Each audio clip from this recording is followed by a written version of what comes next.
Hello students, welcome to channel. So last lecture में हमने देखा फंक्शन एंड एक fundamental theorem of equivalence relation. Now आज हम जो करने वाले हैं binary operation and algebraic structure. काफ़ी इंपॉर्टेंट है क्योंकि इसी से ग्रुप थ्योरी का बेस बनता है। इससे पहले हम जितना पढ़ चुके वो भी नेसेसरी था। चलिए फिर आगे बढ़ते हैं बिना टाइम वेस्ट करें। Binary operation and algebraic structure क्या है? बाइनरी ऑपरेशन या फिर कंपोजिशन। ध्यान देते हैं क्या बोला जा रहा है, ध्यान से सुनना, ठीक है ना। आपके वाइवा में फिर ऐसे क्वेश्चन पूछे जाते हैं कि बताइए बाइनरी ऑपरेशन क्या है। अब बाइनरी ऑपरेशन और composition on a non empty set A. सबसे पहले ध्यान दिया क्या, a non empty set on A. कैसा सेट है? Non empty is a function. क्या है? और ये फंक्शन क्यों पढ़ाया था? फंक्शन समझ में आया क्यों पढ़ाया जाता function? F A cross A to A we usually denoted by the symbol star और the o. That's it. A cross A से ए पर, ये एक तरीके का फंक्शन होता है। क्या होता है? फंक्शन। फंक्शन क्या है कि each element in domain has a unique image in the codomain. ये चीज़ माइंड में साथ के साथ चलनी चाहिए। और कैसा होना चाहिए? Non empty set. चलिए अब इसमें एग्जाम्पल से आपको दिखाते हैं कि क्या बात बोली है। तो o addition star on the set of integers. क्या लिया है?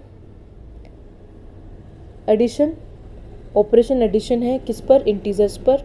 यानी कि function z cross z to z है और ऑपरेशन है एडिशन का, ठीक है। क्योंकि फंक्शन आप डिफाइन तो करोगे ना, तो किस तरीके से डिफाइन कर रहे हो कि a plus b is equals to c आता है। बट ये सी कहाँ से आना होगा? इंटीजर से ही आएगा। तो जैसे कि आप दो इंटीजर्स को ऐड करेंगे तो आपको एक इंटीजर मिलेगा। तो बाइनरी ऑपरेशन काम कर गया। यही तो है। आगे चलते हैं अब। Types of binary operation.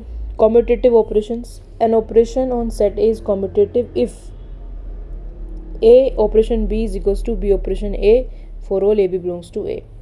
अब इसको थोड़ा देखते हैं कैसे, समझ में तो आएगा। और देखिए ऑपरेशन क्या लिया जा रहा है। सबसे पहले तो कॉम्यूटेटिव किसको बोला जा रहा है ये समझ में आपको आ गया होगा। देखो जैसे सिमेट्रिक नहीं, ये तो फिर मैट्रिक स्पेस से जुड़ जाएगा ना, ये रहने देते हैं। ये आप आगे पढ़ोगे 6 सेमेस्टर में। तो इस कॉम्यूटेटिव में सिर्फ इतना होता है कि अगर आपने ए और बी पर कोई ऑपरेशन अप्लाई करा तो वो बी और ए पर भी अप्लाई हो जाए। या इक्विवेलेंस की सेकंड कंडीशन को समझ लो, सिमेट्री। ऐसे समझ के चल सकते हो। मैं ये नहीं कह रही कि सेम है, बट सोच सकते हो। Multiplication on R is commutative. अब इसको क्या बोला जा रहा है? इस बार सेट ले रहे हैं हम किसका? F R cross R to R हमने लिया है, ठीक। कॉम्यूटेटिव ऑपरेशन ले लिया है उन्होंने मल्टीप्लाई का। तो 3 इंटू 4 करो, चाहे 4 इंटू 3 करो, 12 मिला। और ये 12 कहाँ से आता है? यहाँ से ही, ठीक है।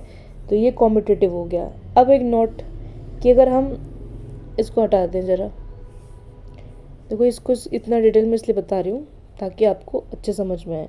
आगे भी जाके अगर ये सब चूज़ कर ही लिया है तो आगे जाके कहीं ना कहीं नेट की तैयारी तो करोगे या गेट वगैरह या IIT एग्जाम तो दोगे। तो that's why I am saying.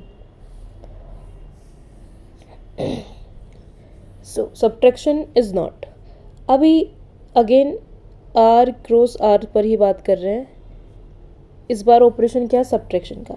तो जब 3 माइनस 4 करा तो -1 मिला, ठीक। और 4 माइनस 3 करा तो 1 मिला, जो कि इक्वल नहीं है ना। तो यानी कि बाइनरी ऑपरेशन यहाँ पर कॉम्यूटेटिव, जो ऑपरेशन हम कह रहे हैं ना कि कॉम्यूटेटिव बाइनरी ऑपरेशन, वो नहीं रहा। तो कहाँ फेल हो जाता है वो? यहाँ पर, सब्ट्रैक्शन पर, ठीक है। ये है बाइनरी ऑपरेशन। समझ में आया क्या है? कि एक नॉन एम्प्टी सेट पर f A cross A to A एक फंक्शन होना चाहिए। That's it. और क्या? एसोसिएटिव ऑपरेशन ये होता है ए ओ बी, यानी कि क्या, ये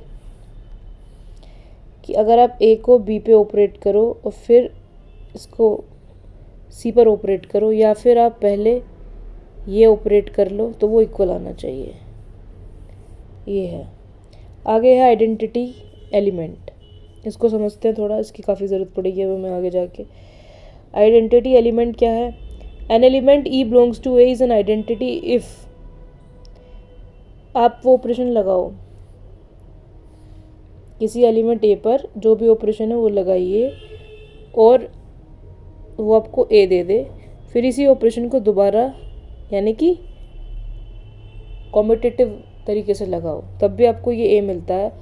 तो e is consider as the identity element for all a belongs to A, सभी के लिए।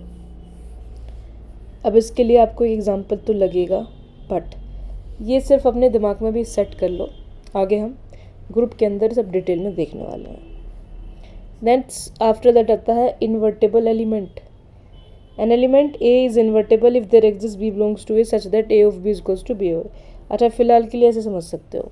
मैं ना एडिशन के ऑपरेशन ले लेती हूँ, समझ लो, फिर आपको थोड़ा अजीब लगेगा। एडिशन का ऑपरेशन ले लेती हूँ और सेट ऑफ रियल नंबर ही ले लेती हूँ।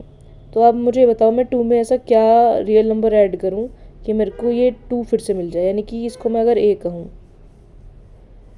तो मेरे को 0 ऐड करना पड़ेगा। क्या ऐड करना पड़ेगा मुझे? 0। अब चाहे तो इसको ऐसे भी ऐड कर लो, सेम ही बात है, ठीक है। तो यहाँ पर 0 इज़ द आइडेंटिटी एलिमेंट, ऐसे। अगर अब यहाँ पर मैं इन्वर्स की बात करूँ, इन्वर्स में अगेन इसी को कंसीडर कर रही हूँ, आर क्रॉस आर, और ऑपरेशन मैंने एडिशन का ही लिया हुआ है, ऑपरेट हम एडिशन का ही यूज़ कर रहे हैं, ठीक है। An element is invertible if there exist b belongs to A. एक एलिमेंट ए मैंने लिया, ऑपरेशन मुझे प्लस का ही लगाना है। यहाँ पर एक ऐसा एलिमेंट एग्जिस्ट करेगा जो मुझे 0 दे दे, तो ऑफ कोर्स माइनस ए होगा वो एलिमेंट। देखो फिलहाल एडिशन के लिए बात चल रही है, ध्यान रखना, ठीक है। तो आप -2 में क्या ऐड करोगे? +2, तो आपको 0 मिलेगा। अब 3 में क्या ऐड करोगे? -3, तो वो इन्वर्टेबल एलिमेंट हो गया, हर एक एलिमेंट के लिए इन्वर्टेबल एलिमेंट हो गया, ठीक है। तो यही था बाइनरी ऑपरेशन को समझाने का मोटिव मेरा मेन।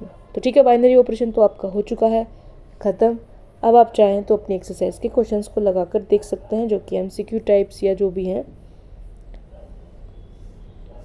ठीक है। चलिए, thank you so much for watching.